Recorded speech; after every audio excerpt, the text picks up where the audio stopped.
Hello students, myself Om Prakash, teacher UPS अपर जिला। तो आज हम जियोग्राफी क्लास 8 चैप्टर 1 रिसोर्सेज उसका टॉपिक पढ़ेंगे। कंजर्विंग रिसोर्सेज को बचाना किस तरह है या बचाते किस तरह से हैं, इसके बारे में पढ़ें।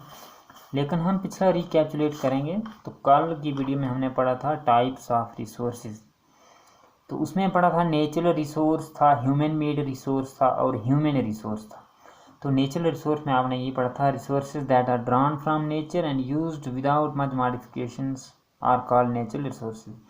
Air, water and soil minerals, यानी वो रिसोर्स जो हम सीधा कुदरती तौर पे लेते हैं और उनकी हम कोई मॉडिफिकेशन नहीं करते हैं, कोई चेंज नहीं करते हैं। तो उस तरह से जिस तरह हवा, पानी, मिट्टी वगैरह। तो ह्यूमन मेड रिसोर्स में वो आता था वो जो सारी चीज़ें हमने अपने लिए बनाई हैं, जैसे पुल, सड़क, रोड, हाउस वगैरह। उस तरीके से ह्यूमन रिसोर्स होता है जो इंसान है वही अपनी साइंस का, अपने नॉलेज का, अपने इल्म का इस्तेमाल करता है और अपने लिए नए नए रिसोर्स तैयार करता है। तो वो हो गया ह्यूमन रिसोर्स। तो ये 3 तरह के रिसोर्स थे। आपको कल भी याद हो गया होगा रिसोर्स कितनी किस्म के होते हैं। आज हम उससे आगे पढ़ेंगे कंजर्विंग रिसोर्स, यानी उनको बचाने के बारे में, कि उनको बचाना किस तरह से है। तो जैसे कि आपकी जो बुक है उस पर एक लड़की जिसका नाम है मोना, उसके बारे में बताया गया है। वो लड़की सोई हुई है और उसे रात को एक भयानक डरावना सपना आता है कि उसके पूरे प्लेनेट अर्थ पर जो दरख्त हैं वो कट चुके हैं, जो जानवर हैं वो पानी के लिए तड़प रहे हैं लेकिन उन्हें पानी नहीं मिल रहा है, हर जगह पानी सूख चुका है। तो फिर वो बहुत उसको डरावना सपना पड़ता है। फिर वो उठती है सवेरे अपनी मम्मी से, जो उसकी मदर है या उसे अम्मा कहती है, उसे कहती है कि मुझे ऐसा ऐसा सपना पड़ा कि पृथ्वी पर पूरे जो दरख्त हैं वो भी काटे जा चुके हैं और जो जानवर हैं वो भी मर चुके हैं और इसके साथ यानी उनको पानी नहीं मिल रहा था और वो सब मर चुके थे, ऐसा सपना पड़ा था। तो वो अपनी मम्मी से कहती है, मदर से कहती है कि क्या ऐसा कभी हो सकता है। तो उसकी अम्मा ने उसे रिप्लाई किया, उसे जवाब दिया कि अगर हम इसको काफ़ी सोच समझ कर इन चीज़ों का इस्तेमाल नहीं करेंगे तो ऐसा ही हो सकता है। जैसे कि उसकी मम्मा ने उसे कहा, if we are not careful then even renewable sources can become very scarce and the non renewable ones can definitely get exhausted. यानी उसने कहा कि अगर हम जो हमारे जो नेचुरल रिसोर्स हैं जो रेन्यूएबल हैं, जैसे कि उसमें वाटर, एयर और ये सॉइल वगैरह है, अगर हम इनका इस्तेमाल सोच समझ कर नहीं करेंगे तो ये बहुत कम हो सकते हैं, इनकी बहुत शॉर्टेज हो सकती है, इवन कि वो हमें पूरी भी नहीं होगी। और जो नॉन रेन्यूएबल वंस हैं जैसे कि पेट्रोलियम वगैरह या कोई और चीज़ जो हम पृथ्वी के अंदर से सीधा सीधा निकाल लेते हैं या जिस तरह से भी निकालते हैं, तो अगर उसका और इसी तरह से इस्तेमाल करते रहे तो वो एक्सहॉस्ट हो जाएगी, इन्हें एक दिन ख़त्म हो जाएगी। इसी तरह से उसकी मदर ने समझाया कि अगर हम using resource carefully and giving them time to get renewed is called resource conservation. यानी अगर हम रिसोर्स को सोच समझ कर इस्तेमाल करेंगे और उनको टाइम देंगे रिन्यू होने के लिए, यानी जैसे जंगल काटेंगे लेकिन हम फिर उसमें लगाएंगे, तो इस तरह से उसको टाइम देंगे। जैसे बहुत सी चीज़ें होती हैं जो हम जंगल से लेते हैं, अगर हमें उन्हें ज़्यादा इस्तेमाल नहीं करना चाहिए तो वो रिसोर्स कंजर्वेशन है। तो इसी तरह से यानी अगर हम उन्हें आने वाली नस्लों के लिए रखें तो वो सस्टेनेबल डेवलपमेंट है, यानी balancing the need to use resources and to conserve them for future is called sustainable development.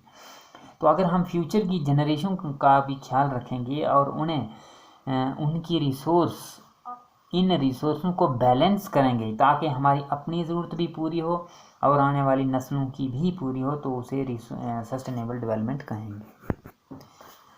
तो इस सस्टेनेबल डेवलपमेंट को बरकरार रखने के लिए हमारे पास बहुत से तरीके हैं और इसमें हर कोई इंसान शमूलियत कर सकता है, शामिलियत कर सकता है।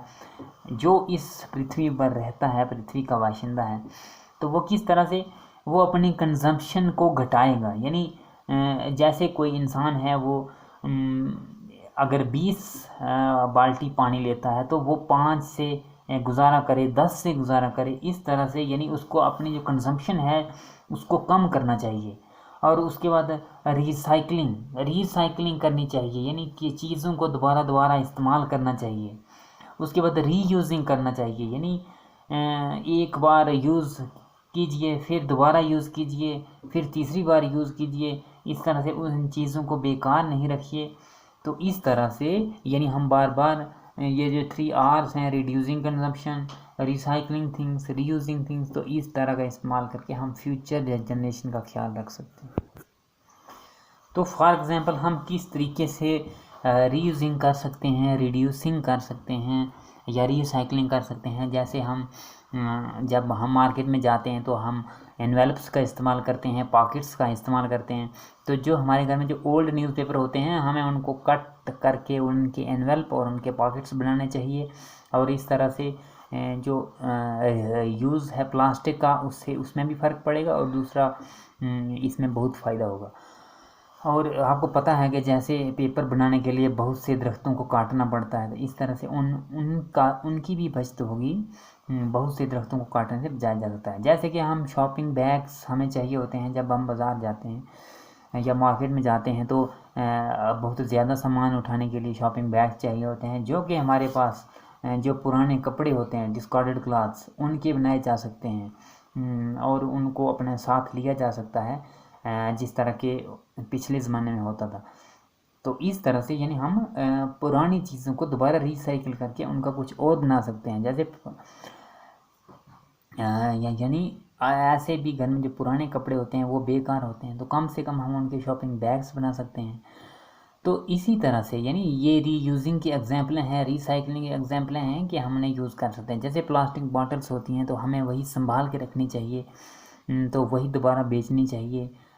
या जैसे कॉपीज़ होती हैं घर में, तो उन्हीं को दोबारा बेचना चाहिए, उन्हीं को दोबारा रिसाइकिल करके वो हमारे यूज़ आ जानी चाहिए। इस तरह से ये एग्जांपल है। जैसे कि we should not waste electricity, तो हमें अपनी बिजली को कभी भी ज़ाया नहीं करना चाहिए।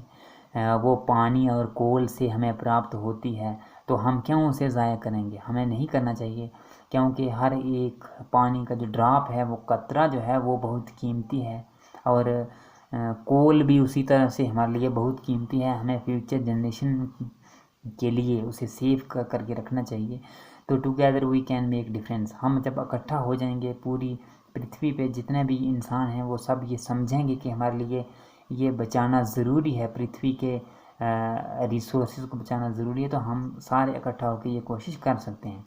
तो 3 चीज़ें आपने अभी पढ़ी थी। रिड्यूसिंग करनी चाहिए अपनी कंजम्पशन, जो चीज़ हम जितनी लेते हैं उससे कम लेनी चाहिए, रिसाइकलिंग करनी चाहिए, बार बार चीज़ को दोबारा बनाना चाहिए, और रीयूजिंग, दो चीज़ों को दोबारा इस्तेमाल करना चाहिए ताकि रिसोर्सेज का ज़्यादा इस्तेमाल ना हो और उनको बचाया जा सके। तो इस तरह से जो हमारी पृथ्वी का फ्यूचर है, हमें उसको बचाने की हर कोशिश करनी चाहिए, ताकि जो सपोर्ट सिस्टम है, जो अर्थ पर लाइफ सपोर्ट सिस्टम है, यानी हर तरह की डाइवर्सिटी है, प्लांट्स, एनिमल्स, ह्यूमन है, हमें सबको हमारी ड्यूटी है कि हम हर एक को हानि ना पहुंचाएं, नुकसान ना पहुंचाएं, और हमारी हर कोशिश यही होनी चाहिए कि पृथ्वी की हर एक चीज़ को बचाया जाए। The future of our planet and its people is linked with our ability to maintain and preserve the life support system that nature provides. Therefore, it is our duty to ensure that. तो ये 3 चीज़ें जो नीचे दी गई हैं, तो सबसे पहले हमें इनके बारे में फ़िक्रमंद होना चाहिए कि all uses of renewable sources are sustainable। जितने भी किस्म के renewable रिसोर्सेज हैं हमारे, वाटर, एयर, सॉइल, मिनरल्स, तो हमें इनका यूज़ करना चाहिए, लेकिन सस्टेनेबल तरीके से, ताकि आने वाली जो फ्यूचर जनरेशन्स हैं वो भी इनका यूज़ करें, ये सिर्फ हम तक ही सीमित ना रहे। The diversity of life on earth is conserve, तो जितनी भी डाइवर्सिटी है, एनिमल्स, प्लांट्स, ह्यूमन्स, इन सब को हमें कंजर्व करना चाहिए, इसी में हमारी भलाई है।